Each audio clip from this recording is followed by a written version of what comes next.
সরকারকে এক ধরনের মানে শিক্ষা দেওয়ার জন্যই এটা করা, যেটা বুঝলাম, যে সবকিছু জেনে বুঝেও কর্নেল অলিকে, অবসরপ্রাপ্ত কর্নেল অলিকে রাষ্ট্রপতি প্রার্থী ঘোষণা করা হয়েছে, এক ধরনের বিএনপিকে এক ধরনের শিক্ষা দেওয়ার মতোই, যেটা আজকে সারাদিনে আমরা দেখলাম যে মিডিয়াতে করছে। তো আপনার কাছে শুনতে চাই যে আপনি কি মনে করেন? শিক্ষা তারা তো আরো একবার দিচ্ছিল আমাদেরকে, সেটা মনে ইতিহাস থেকে জানতে হবে।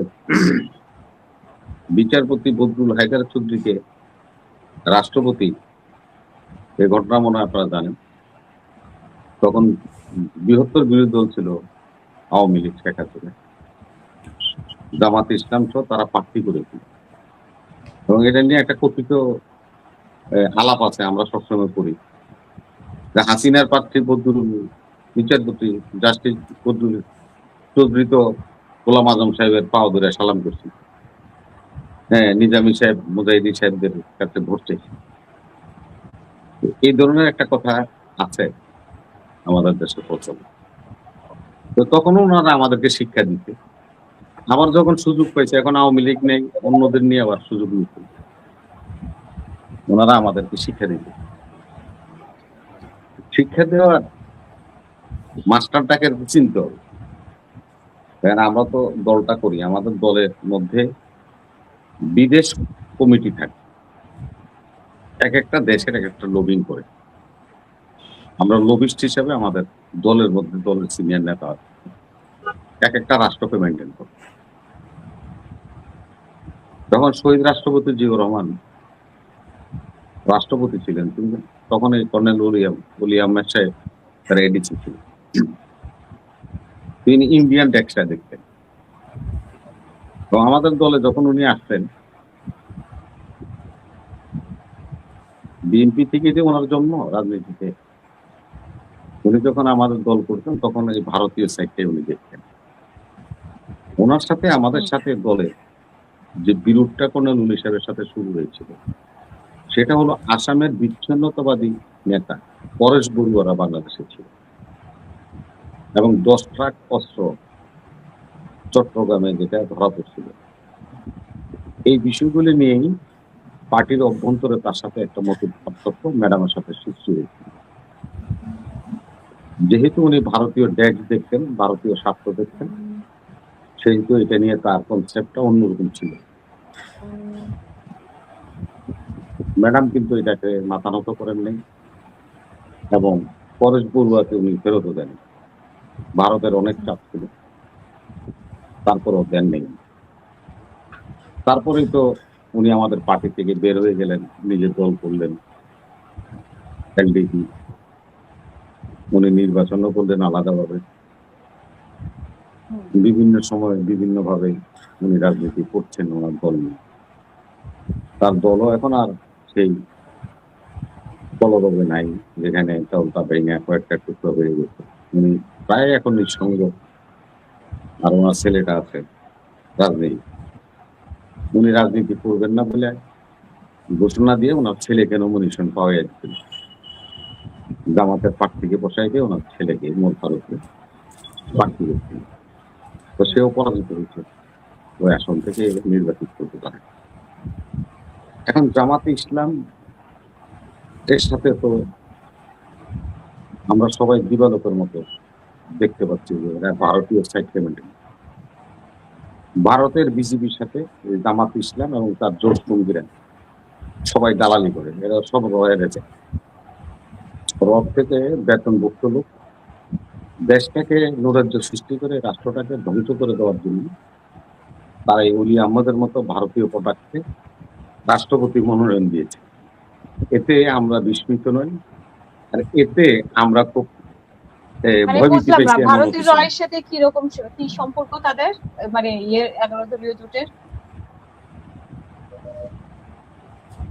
যেদিন সচিবালয়ে ঘেরাও হইব সেদিন হাসিনা মনে করেন যেন আপনার বক্তৃতা দিব, ওরা টাইমিং এ দেখেন না আর কি, ওনাদের সাথে খুব টাইমিং মিলে, ওনারা টাইমিং করে করে রাজনীতি করতে। সেজন্যই বলছি আর কি, এগুলি আপনারা পর্যবেক্ষক, যেহেতু আপনারা পর্যবেক্ষণ করবেন, তাহলে তো সিদ্ধান্তগুলি বুঝতে পারবেন যে কখন কি হচ্ছে। এটা তো আমাদের শুধু খেলে বলার বিষয় নয়, সারা বিশ্বের পর্যবেক্ষক যারা রাজনীতি নিয়ে পর্যবেক্ষণ করেন গ্লোবালি, তারাও এ ব্যাপারে খুব সচেতন, তারাও বুঝতে পারছেন যে ভারতের র এখানে কাদের দ্বারা তাদের স্বার্থ রক্ষা করবে, কারণ ভারতের রয়ের সবচেয়ে বড় প্রোডাক্টটা হলো শেখ হাসিনা এবং শেখ পরিবার। তারা তো সমূলে উচ্ছেদ হয়ে গেছে। তাহলে এখানে কি হচ্ছে? তাহলে তৃতীয় একটা পক্ষকে ভারত কিন্তু আমরা তো জানি প্যাট্রোনাইজ যে করে। ভারতের সবচেয়ে বেশি শত্রুই হচ্ছে এই যে ইসলামিক দলগুলো, বিশেষ করে জামাত ইসলাম। সেখানে আপনি এটা দাবি করছেন না? শুনেন আপা, এই কানেকশনটা কোথেকে হচ্ছে জানেন? হুম, এটা আফগানিস্তান টু দিল্লি, দিল্লি টু ঢাকা। এই মাওলানা সাহেবরা আফগানিস্তানে কেটা কেটা যায়, কার কার সম্পর্ক আছে, এই দেশের মানুষ সবাই জানে। আর আফগানরা হলো ভারতের সবচেয়ে কাছের পরম বন্ধু। কিছুদিন আগে আফগানিস্তানের প্রধানমন্ত্রী ভারত সফর করছে, দ্বিপাক্ষিক চুক্তি করছে, তাদের বিভিন্ন বিনিয়োগ আছে ভারতের। আপনারা এটাও জানেন, এখন পর্যন্ত আফগানিস্তানের ক্রিকেট টিম দিল্লিতে থাকে। আফগানিস্তানের ক্রিকেট টিম দিল্লিতে থাকে এবং ফিরোজ শাহ কোটলা করে এদের একটা দিল্লিতে স্টেডিয়াম আছে, যেটা আফগানিস্তানকে ব্যবহার করার জন্য ভারত সরকার দিয়েছে। সে আফগানিস্তানের মাওলানাদের সাথে আমাদের মাওলানাদের যে যোগসূত্র, এটা তো আমরা জানি, কারা কারা জানে, কাদের কাদের সাথে সম্পর্ক। সেই আফগানিস্তানের মাওলানা সাহেবরা এখন ভারতের পরদ্রাজ হয়েছে, তাদের মাধ্যমে ওনাদেরকে পারচেজ করছে। আর কিছু জানতে চান? মানে এটা আপনার মানে আপনার মতামত আর কি, বা আপনাদের মতামত? এটা আমার কথা না, আমি তো বললাম আফগানিস্তান, আমি তো এটা ইন্টারন্যাশনালি কথা বলছি, গ্লোবাল কথা বলছি। আফগানিস্তানের হুম, সাথে ভারতের কি সম্পর্ক আপনারা জানেন? হুম। রাগ ডাকের কিছু নেই তো। সে আমি বলছি আফগানিস্তানে যে এই না, দেশের, সেটা ঠিক আছে, না ভারতের এই সাথে দেশের কোন আফগানিস্তানের কোন কি সম্পর্ক মাওলানারা ছিল? আফগানিস্তানে রাজনীতি করে, আফগানিস্তানে রাজনীতি করে, আফগানিস্তানের সাথে তাদের সম্পর্ক আছে কোন কোন ইসলামিক দলগুলি, এটা দিবালোকের মতো সত্য। কেন আমাকে বলতে চান ভাই? তাদের মাধ্যমেই তো ভারতীয় রয়ের সাথে তাদের সম্পর্ক।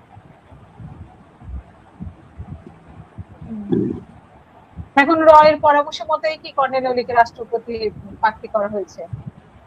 মানে হ্যাঁ, এটার ওই তো ভবিষ্যৎ ভারতীয় কি? প্রোডাক্ট। এটার ভবিষ্যৎ হলো, তারা একটা চ্যালেঞ্জ করলো, দেখাইলো আমরা পারি। ওই যে বললো না যে আমরা একটা চ্যালেঞ্জ দেখাইলাম, ও জানে কি আমরা হাইরে যাবো, তারপর চ্যালেঞ্জ করলাম। এই হাইরে যাওয়ার পরে কেউ চ্যালেঞ্জ করে, তাহলে অবশ্যই ডালমে কুচকাল হয়। জি। যারা আল্লাহ রসুলের নাম করেন, মালানা মৌলবী, মুফতি লাগায়, টাইটেল লাগান, তাদের কাছে আমি প্রশ্ন করি, এরকম কোন মুফতির যদি কয় যে না আপনি হাইরে যাবেন, তাহলে এই মুফতিকে ভোটে খারায়? ওনারা জানে যে ওনারা হাইরে যাবে, তাহলে ওনারা কেন ওনারা দাঁড় করেছে? ওনাদের কাছে প্রশ্ন করলে তো উত্তরটা বাইরে আসছে। শুধু উত্তর ওনারা দেখ, যে আপনি জানেন, আপনি নিজেই বলতেছেন আমি হাইরে যাবো, তারপরেও আমরা একজন প্রার্থী দিই। এটা কেন দিব? আমরা চ্যালেঞ্জ করলাম, দেখাই দিই। এটা কি দেখায় কেউ? এই ধরনের বোকা আছে পৃথিবীতে? ওনারা দেখাই দিবে, তার মানে টান। এটা হলো আন্তর্জাতিক লবিস্টদের কাজ। র এখানে তাদের প্রেজেন্টেশন না, এখানে প্রার্থী দাও, সেজন্য প্রার্থী দাও। হাইরে যাবো তাই না, আমি প্রার্থী দিব, এরকম ব্যাককল উনি পৃথিবীতে আছে যেটা বলে বলেছে জুলাই সনদের যদি বাস্তবায়ন হতো তাহলে এরকম একটা সুযোগ থাকতো।